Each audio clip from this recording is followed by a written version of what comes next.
ሰላም ቤተሰብ እንዴት ዋላችሁ? እግዚአብሔር ይመስገን በጣም ደህና ነኝ። እንግዲህ የሚጣየ የናቲ ልጅ እንዲሁም የእናቷ ልጅ እናቷ ስማ ትጠፋኛለች።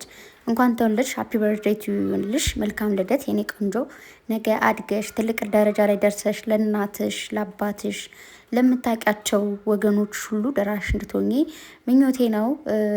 ያው እንግዲህ ነገ ታላናሽ እህቶች ይመጣሉ። እነሱ ደግሞ ኃላፊነት ውስጥሽ እንድታሳድጊ እግዚአብሔር ፍቀድልሽ። ትልቅ እህት፣ ትልቅ ወንድም ታላቅ ነው። ብዙ ኃላፊነት ይሰጥሻል ከዚህ በኋላ። የምሬ ነው። ታላቅነት በጣም እኔ ሁኜ ባለውም ታላቆቹ ስላሉኝ አውቀዋለሁ። እና ሚጣዬ እንግዲህ የመጀመሪያ ልጃቸው ነች። ለቤተሰቦች ደስታ ብቻ በአጠቃላይ ለተመኘሽ ሁሉ ምትድርሽ ያድርግሽ። ከአሁኑ ምኞቴ ነው የኔ ቆንጆ። እንኳን ተወለድሽ፣ ሃፒ በርዝዴይ። በመቀጠል ደግሞ ናቲ እስከ ሚስት እንኳን ደስ አላችሁ። ልጅ ወልዶ እስከ 1 ዓመት ድረስ ማሳደግና ለ1 ዓመት በርዝዴይ ማድረስ ትልቅ ነገር ነው እና እንኳን ደስ አላችሁ። የእውነት ትልቅ ነገር ነው። እኔ እንደዚህ አይነት ነገር ደስ ይለኛል። ለልጅ ልደት እንደዚህ ፏ ማድረግ ምናምን በክርስትና ምናምን እሱ ነገር ወደዋል፣ ይመቸኛል። ለምን እንደሆነ አላውቅም። እኔ እንደዛ ነኝ እና እንኳን ደስ አላችሁ። እንዲሁም ብሩኬ ፍፄም ቦታው ላይ ስለተገናኛችሁ ደስ ብሎኛል። እንግዲህ ናትዬ መላጥዬ ዛሬ እንግዲህ ያው ብሉ እንኩ ብሉ አፈር ብሉ የሆነ ነገር አላልኩም። ቅድም ቪዲዮ ላይ ነው እንደዛ ያልኩት። እንግዲህ እየበሉ ነው ሊሄድ ብሎ ሄዶ እየበሉ ሲቆጣቸው ነበር። እንግዲህ የትልቅ ወንድም ቁጣ ነው፣ ምንም ማድረግ አይቻልም። ግን ደግሞ እዛ ብሩኬ ደግሞ ማለት ነው ምግቧን ቁጭ አድርጎ እጁን ጥርግ ጥርግ ሲያደርግ ያው አሳዘኔ። ግን ጨርሶ ነበር ኦልሬዲ። እና ደግሞ እንትና ደግሞ ፍፄ ሲቆጣው አንተ ደግሞ የምታደርገው ነገር አለ አንገቱ እንድፍት አድርጎ ዝም ሲል ወይኔ የሆነ ታላቅ ወንድምና ታናሽ ወንድም ነው የመሰሉ። ምክንያቱም ታላቅ ወንድም ሲቆጣን ታላቆች ሲቆጡ ዝም ነው አይደለም እንለው አንገታችን ሰብር አድርገ። ምክንያቱም መልሳችሁ መቼም አትጣሉም፣ አትደባደቡም፣ ዝም ነው የምትሉት። ምንም ይቆጧችሁ ይግረፋችሁ ጸጥ ነው የምትሉት። የታናሽነታችሁን ኃላፊነት እየተወጣችሁ ማለት ነው። እኔ እንደዛ ነው ትዝ ያለኝና እየገባኝ ማለት ነው።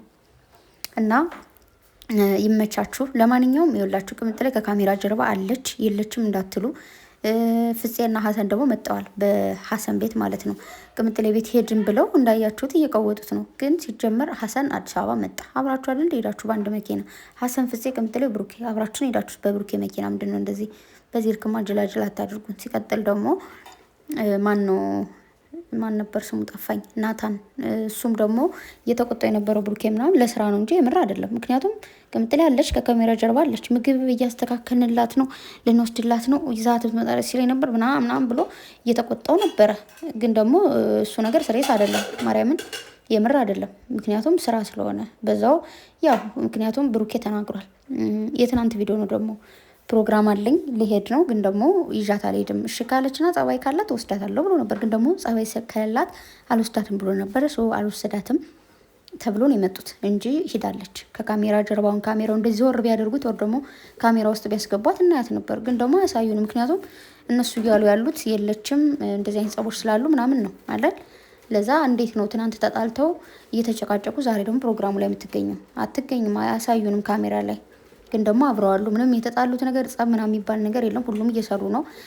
በዚህ ልክ ደግሞ አንዳንድ ልጆች እንዴት እንደምታናዱኝ እንዴት እንደምታስጠሉኝ ሁላ ማርያምን በቃ ከመጠን በላይ የሆነ እስኪ ያስታርቁልን እንደዚህ ሆነ እንደዛ ነው ምናምን እያላችሁ ርሪ ትላላችሁ። ምንም እሪ የሚያስብል ነገር የለውም። ሲጀምር እኮ እናንተ በምታደርጉት ነገር እናንተ እንደዚህ ሆነ እንደዚህ ተፈጠረ በዛ ወጣ በዚህ ወረደ በምትሉት ልክ ነው እየሄዱ ያሉት እንጂ እናንተ ስራ ነው ብላችሁ ወይ ደግሞ ዝም ብትሉ ኑሮ ነገሩ እስካሁን ጸጥ ይል ነበር። ግን አስታርቁልን እንደዚህ በሉን እንደዚህ ያሉ እያላችሁ ነገሩን አጋነናችሁት ማለት ነው። እና በመጠኑ ብትሆኑ ጥሩ ነው።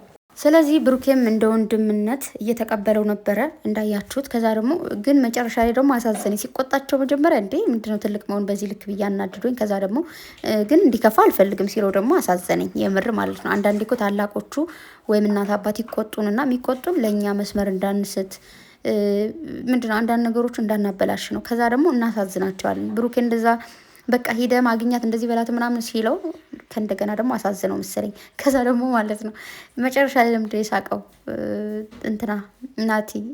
ፍፄ ደግሞ እንደዚህ ምስኪን ሆኖ ሲያየው ማለት ነው አሳዝኖት እኮ ነው የሳቀ። ልክ ቅምጥሌውን ብሩኬን ይጸልያለሁ የኔ ጸሎት ይበቃል ሲለው እንደሳቀችው እሷም ደግሞ በዛ ልክ ነው እንትን ያለው ማነው ፍፄ ማለት ነው። እና ማለቴ ማን ነበር ስሙ ናቲ ምስኪን። እንግዲህ ዛሬ በልደት ቀን ጠርጣቸው። ሰው ግን ከቤቱ ምንድነው የሚባለው ውሻ በቤቱ ይኮራል ይባላል አባባል። እና ቤት ጠርታቸው ሰርግ ላይ ጠርተ ግን እንደዚህ ማለት አልነበረብርም። ግን እንግዲህ ታላቅነት ስለሆነ ምንም ማድረግ አይቻልም። ከዛ ውጭ ሲመክረው የነበረውን ነገር አይታችኋል። ምንድነው ሴት ልጅ ነች፣ ሴት ልጅ እንደዚህ ነገር ትፈልጋለች፣ ብዙ ነገር ያስፈልጋታል ምናምን እያለ እየመከረው ነበረ። ያ ምክር ይሄ በዚህ በድራማ መልኩ ምናምን ሳይሆን ሲሪየስሊ ልክ ነው እያንዳንዱ ነገር ሲል የነበረው ማለት ነው። ድራማ ባይሆን ኑሮ ግን ድራማ ነው። ድራማ ስለሆነ ምንም ማድረግ አይቻልም። በመቀጠል ግን እዚህ ጋር ስለ ልጅቱ አወላለድ ምናምን እየተናገረ ነበረ ናቲ። በሰዓቱ የነበራችሁ የምር ግን ማርያምን በጣም ይከብዳል እኮ ልጅ ሲወለድ ሆስፒታል ራሱ አብሮ መሆን ከምታመጠው ሴት በላይ እናንተ ነው የምትጨነቁት። አይቼዋለሁ እኔ በጣም ነው የሚጨንቀው። በቃ ወልዳለች ተብሎ እስክትሰሙ ከዛም በላይ ደግሞ ልክ ከወለደችም በኋላ ያቆዩታል አይደለ? በቃ ያች ሴት ልጇን ይዛ እስክትወጣ ያለው ጭንቀት አይደለም ማርያምን። እና በሰዓቱ እነ ብሩኬም ነበሩ፣ ያን ጊዜ ብሩኬም ተናግሯል። ስለዚህ ይህ ቀን አይረሳም መቼም ቢሆን። ልትረሳሱና ልትለያዩ የማትችሉ ሰዎች ናቸው። የብሩኬ ምርቃት ደግሞ ምንድን ነው ያለው? እድሜሽ ሁሉ እንደዚህ ሻማ የደመቀና ያማረ የፈካ ይሁን ብሎ ነበረ። አቤት ይመርቃል እንደ ብሩኬ እንደዚህ ፈጣሪ ያለ። እና ደግሞ ልጆቹ በልደታቸው ቀን ማልቀስ አመላቸው ነው። በቃ የትኛውም ህፃን የትኛውም ልጅ እስከ 4 እስከ 5 ዓመታቸው ራሱ በልደታቸው ቀን ያለቅሳሉ፣ ይነጫነጫሉ ምናምን ይባላል። ትልቅ ሲሆን ራሱ የዛን ቀን ለምን እንደሆነ አላውቅም። ምናልባት ያን ቀን ያው የተወለዱበት እያስታወሱ ሲሆን ለምን ወደዚህ ምድር መጣን ብለው ይሆን ሲመስለኝ እንደዛ ነው። ለምን መጣ ምን ቆየውን አይነት ነገር ነው ይመስለኛል። እናቲቱን እንደዛ የሚያስቸግሩት እና ብሩኬን ደግሞ ልጅቷ ትሰማለች እንዴ? እምቢኝ አልታቀፍም በዩ ስትባል እምቢኛለች። እንዳያችሁት አባቷን ነው የምትወደው በጣም እና አባቴን እኔን ትወደኛለች አለ ደግሞ ሲንጠባረርብን ማለት ነው። እና ደግሞ ማለት ነው ያው ባለፈውን በጣም ተናደን ነበረ። እኔ ስለዛ አላወራውም፣ ግን የሆነ ነገር ብላል ምናምን ብዬ ነው የተውኩት እናቴን ማለት ነው። ምክንያቱም እኔ ከነዚህ ሰዎች መሀል ከሀሰን ከፍፄ ከቅምጥል ከብሩኬ መሀል መግባት አልፈልግም። ምክንያቱም ታውቃላችሁ እነሱ አሁን ዛሬ ተጣሉ፣ ነገ ይታረቃሉ። ዛሬ የሆነ ነገር ተፈጠረ፣ በጥሩ ነገርም በመጥፎ ነገር የሚገናኙ ሰዎች ስለሆኑ እኛ በርቀት ከነሱ የቀጠለው ወይ ደግሞ ከነሱ የተረፈው ነው እኛ የምንወዳቸው ኦር የምናከብራቸው ኦር ደግሞ የሆነ ነገር የምንለው ማለት ነው። ለዛ ዝም ማለት ይሻላል። ስለዚህ የተቀየማችሁን ካላችሁ ይቅርታ ብሏል።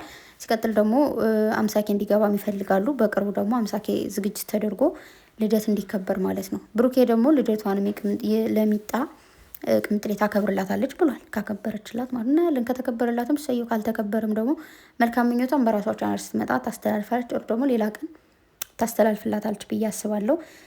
ለካሜራው ነው ምላችሁ እንጂ አብረው ነው ያሉት። አብረው እንዴት ነው ከናቲ ልጅ ልደት የምትቀረው? አትቀርም፣ የምትቀር ነገርም አይደለችም። ስለዚህ እንደው የሆነ ሰው እንደው ውሌታችሁ እንዴት በከፈሉት። አሁን እዚህ ጋር እንደዚህ የሆነች ካሜራ እንትን ብትሉ ብቻ ግን አብረን እናያለን። ብሩኬ በዚህ ልክ ሲቆጡትም ደስ ይላል። ትልቅ ወንድም ነው እንግዲህ ምንም ማድረግ አይቻልም። እንዳታኮርፉ ይቅርታ ትጠይቃችኋል። እኔ ግን ናቲ አሳቀኝ ማለት ነው። መጀመሪያ ይቅርታ ሲጠይቅ ውይ ብዬ፣ ከዛ መጨረሻ ላይ ደግሞ መልሶ ብሩኬን ሲቆጣው እንዴ ይቅርታው በነገር መልሶ ታጠበ። ደግሞ ነገ ይቅርታ ጠይቀን እንግዲህ ምንም ማድረግ አይቻልም። እንደዛ ነው የሚሻለው። እና ሁላቸውም ፒስ ናቸው የማትሰቡ። ለማንኛውም ሚጣ እንኳን ተወለድሽ። ቅምጥሌ ብናይሽ ጥሩ ነበር። ባናይሽም እንግዲህ ደህና እንደምትሆኛ አልጠራጠርም። ወዳችኋለሁ። ደህና አደሩ ባይ